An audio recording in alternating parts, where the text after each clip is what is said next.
Hi, my name is Charlie, and obviously there's a lot going on right now in the world. And today I mostly want to address some things that I've seen online, response to them, and ways that I think that you can become politically involved while in the comfort of your own home for whatever reason. So hi, my name is Charlie. I mostly make disability-based content, but I also do other things like lifestyle. But the cornerstone of my content is always to keep disability at the forefront of the conversation. A lot of protests, there's a lot of in-person events and a lot of rallies, and there's a lot of things going on right now. And I've seen kind of the general rhetoric online to be, well, if you're only active online and only doing things online, then you're strictly performative and you don't mean what you say.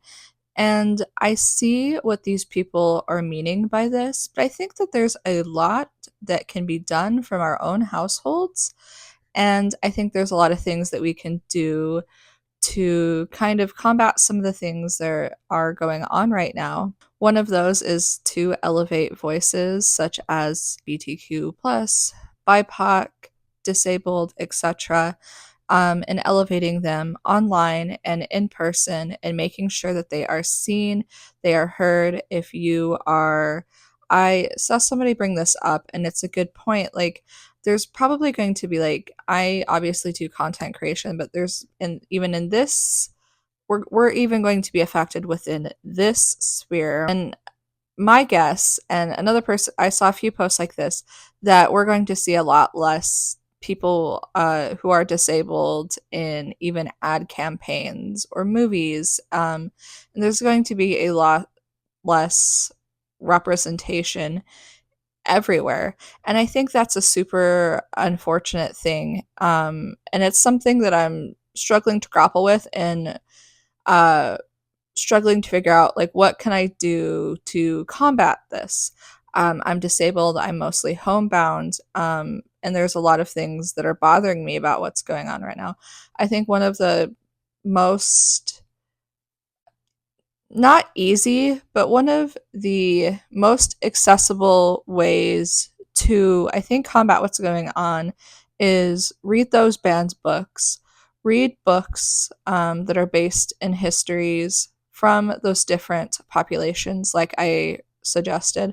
On my Goodreads account, I have different sections. So I have like BIPOC voices, I have LGBTQ voices, different stories. I have disability activism, and then I've started breaking them down by disability.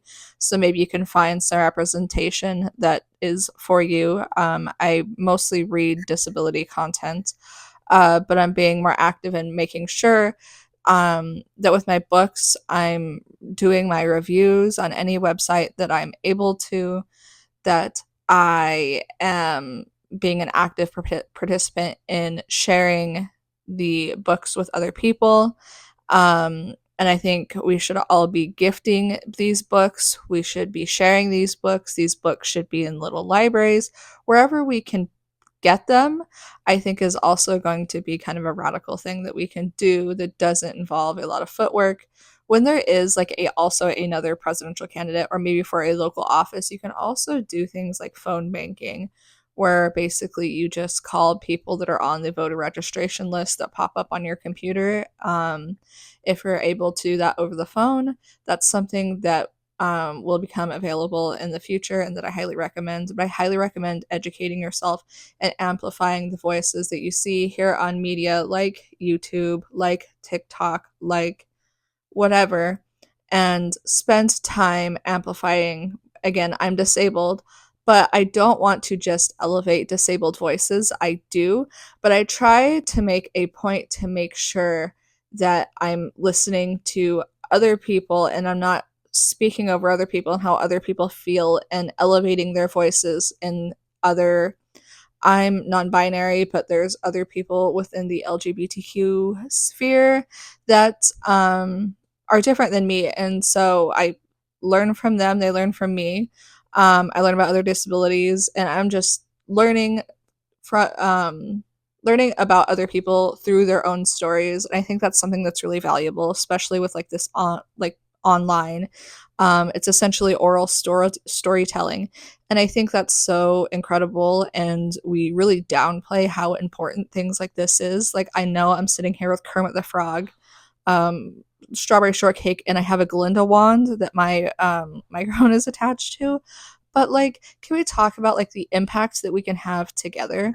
So I think and if you're a part of these groups, banding together, working together, let's do what we can to make things right, to share information, to share things that people can do at home. There's petitions floating around that you can sign from the comfort of your own home. You can email representatives. You can call some representatives. You can do a lot from the comfort of your home.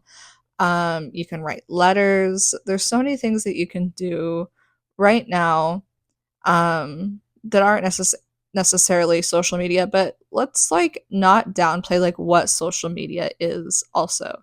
This is where people come to learn, laugh, and be educated.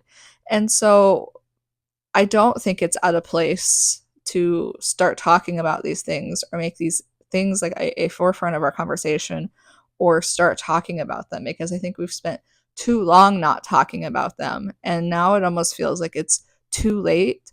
And I want to just work as hard as I can to elevate as many voices as possible.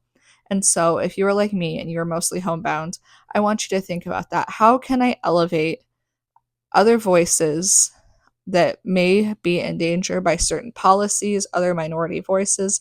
How can I elevate those voices?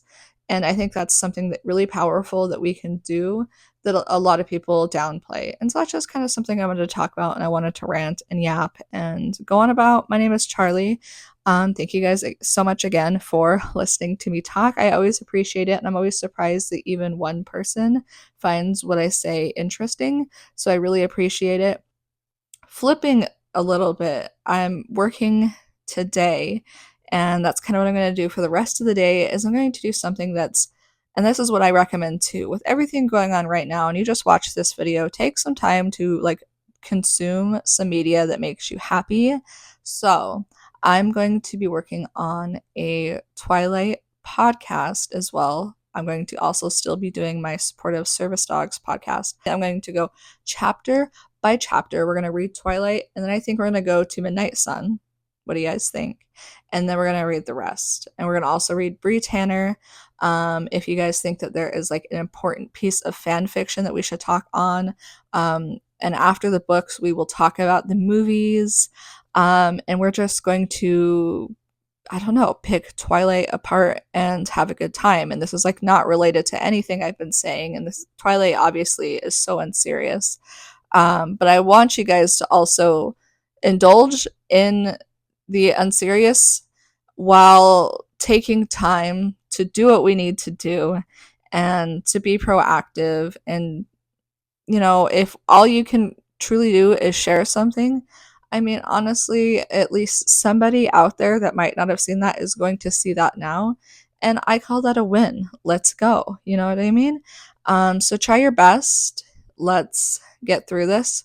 Support each other. Find your communities. And I will be back soon with another video. I have filmed way too many videos because I've had too many thoughts in my head. So I've originally committed to only doing the 2 a week. These next few weeks, there's going to be some bonus ones. And sorry about that. I don't know. Maybe that's exciting. But I'm going to be posting a lot more of the long form videos. I just have to get them edited. So basically, what that entails is me putting on a movie so I can have something to like focus on sort of in the background while I work through things. If not, I like lose track of my brain, and then all of a sudden I'm scrolling TikTok, oops, and I'm not editing anything. So I'm gonna put on a movie, try to like numb my brain, and we're going to get to work on editing so many videos. So we're gonna have a lot of videos coming up, and I'm really, really excited, and I'm really, really excited about the future projects that I have planned for YouTube. I don't know what's going to happen with TikTok, but I'm excited to continue to create on that platform. And I think out of all the platforms, I've been on there the longest, and so I've grown a really great community. And so I'm trying to build up that community and find people like me, who are disabled, who like silly, funny things, who like things that are a little bit different. I don't know. I'm like calling out to you guys. If you guys are out there, please follow me and check out more. A lot more to come. I have shorts that I post every single day on here now. And I have the comments open, which scare me. YouTube is a lot different in the comments. I've been trying to close this for a while, but I keep having different brain tangents. And this is kind of what happens for me. But YouTube for a while, I was getting the wildest comments, and so I just quit posting shorts with comments. And so I just turned them back on. And it's not like anything even super bad. It was just like I was sick of like reading things. And so I was like, okay, I need a break from this. YouTube comments are definitely different than TikTok comments. There's like a different community, a different vibe, and I'm adjusting to that. So I will see you guys soon. Thank you guys so much for watching. Thank you guys for taking me seriously watching my stuff when, again, I'm dressed like this and I'm using a Glinda wand as a microphone. So I will talk to you guys soon. Thank you guys so much for watching. And Barbie, my service dog, and I thank you.